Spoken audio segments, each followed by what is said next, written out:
Assalamualaikum warahmatullahi wabarakatuh. Introduce, my name is Ika Ade Liana. Student number 216121247. I'm from class 4I. The purpose of making this video is to complete a midterm test assignment language learning assessment course, which was taught by Mrs. Dr. Yusti Arini, M.Pd.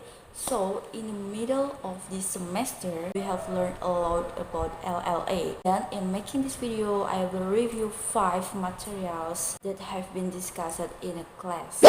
First to be discussed is the functions, objects, tools of evaluation, and the second is about the authentic characteristic of the assessment and its graphics, and the third type of test, and the fourth is the rules for writings, test questions and their types, and the last taxonomy blooms and difference, validity and reliability. Okay, the first material is what are the functions, object, tools included in an evaluation. So, in general, in evaluation, learning process have several functions. They are the first to measure the progress and development of students after carrying out teaching and learning activities for a certain period of time. And the second, to measure the success of which teaching system is used. The last, as material for consideration in the context of improving teaching and learning process. Then there are evaluation objectives, including the first, learning objectives. The aim is for teacher to measure the impact on students' achievement as measured in the parameters of certain academic standards or choices. And the second, learning resource. The meaning is all the resources that can be used by students in learning. And then implementation of learning. So this means a process in which there are interaction activities between teachers and students and reciprocal communications that takes place in educative situations to achieve learning goals. And the last, curriculum. So the curriculum is a system of plans and arrangements regarding learning materials that can be guided in teaching and learning activities. So the point is that the curriculum is a learning plan. For example, make RPP or RPS and syllabus. Next is the tools of evaluations. The first, non-test techniques. Techniques that are required without using a test like questionnaire and interview. And the second or the last, test technique, a comprehensive assessment of an individual or the entire program evaluations effort like diagnosis test, formative test, and summative test. Come to the second materials. What are the characteristics of an authentic assessment and what are the graphics? The characteristic of the authentic assessment, the first, centered on the students. Second, an integrated part of the teaching process. Third, with contextual and dependent on learning context. And the last, it's qualitative. And is the graphics of authentic assessment. The first, standards. The teacher identifies student standards based on the curriculum being implemented. The second, authentic tasks. Teachers are increasingly creative in developing assignments for their students to achieve the standard sets. The third, criteria. In the criterion in question is to demonstrate the ability to fulfill tasks properly. The last, rubric. The teacher develops several categories, criteria or indicators in achieving competency assessment. Okay, next materials. What are the types of tests? The first type of test, form of students' answers. The test can be divided into 3 types. They are written test, oral test, and action test. And the second, in terms of the preparation of the learning outcomes, tests can be divided into 2 types. They are teachers and standardized tests.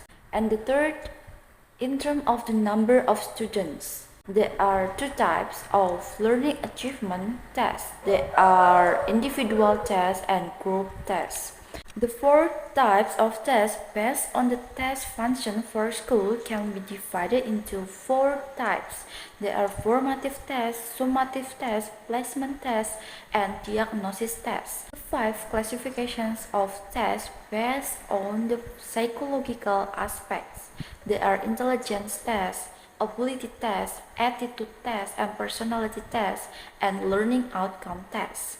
And the six, based on the measured domain, there are cognitive tests, psychomotor tests, and affective tests. The seven, based on measurement individual aspect, there are learning achievement tests, content-based tests, norm reference tests, and aptitude tests. The eight, based on response, there are verbal and non-verbal tests. 9. Based on need, there are psychotests and IQ tests. And the last, or the 10th, in terms of knowledge and skill aspects, can be divided into two types. There are ability tests or power tests and speed tests. Next, materials.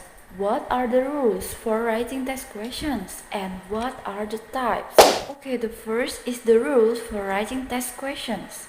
The test item maker must understand the correlation between the psychological constructs and the items. This challenges the writer to think critically, creatively, and imaginatively about how test items can be accepted by examiners. The questions maker can use a variety of test item questions and answers. This is intended so that test takers don't get bored or feel monotonous reading the question stack. Variations of these questions include multiple choice questions, essay questions, true or false, and short answers. Then the type of rules about the questions. The first, multiple choice. First, questions must be firm and clear. It is better not to make questions related to the answers in the previous or subsequent questions. Questions must be related to one of the answers in multiple choice. Multiple choice answers of more than 2 or 3. The number of answer items must be consistent across all questions. The second, essay questions. Questions usually use interrogative sentences such as describe, explain, why, how, conclude, and others. The question is in the form of a statement or a story. Then the questions must correlate with the statement. Assessment must be considered according to the scope of student answers. In the answer column, usually leave a few lines blank for a description of the answer. Description questions have limited questions and answers by making indicators and related questions. Questions from pictures or graphs must be written precisely and clearly so that there is no confusion when analyzing the answer. Short answer. Answer can be responses, opinions, or subjective statements, so that students answer according to the concept with their analysis. Questions are not long-winded and ambiguous, limiting the scope of discussion on answers. This type of question may require short answers such as filling in missing words, completing sentences, yes or no answer, qualitative, and others. True or false. True or false questions can be statements such as negative statements, absolute, sometimes, and others. Second, don't give clues or unintentional hints in questions. Third, avoid ambiguous sentences. The fourth, true or false must contradict each other. The fifth, avoid using the word always, never, or another frequent word that tends to be either always true or false. The last, use short but clear sentences. Alright, finally we come to the end of the discussions. What is taxonomy plumes and what is the difference between validity and reliability? So the taxonomy is classified into three domains. They are cognitive domains, affective domains, psychomotor domains. First cognitive domain is divided into 6 levels. They are knowledge or C1, comprehensions or C2, application or C3, analysis or C4, synthesis or C5, and evaluations or C6. Then the affective domain is divided into 5 categories. They are receiving, responding, valuing, organizations, and characteristic. Then the last, the psychomotor domains is divided into 4 categories. They are imitations, manipulations, experience, and articulation. Okay, last one, the difference of validity and reliability. Validity measures the extent to which results can correctly measure what is supposed to be measured. Meanwhile, reliability measures the time to which the same result can be repeated using the same conditions. Validity is also used to check results, how good and accordance with existing theory and also other measures of similar concepts. Meanwhile, reliability is used to check the consistency of results over the time of the study in various places and researches and all parts of the test itself. So that's all the review of LLM materials that has been delivered in class for this half semester. I'm more or less sorry, hopefully useful. Thank you. Wassalamualaikum warahmatullahi wabarakatuh.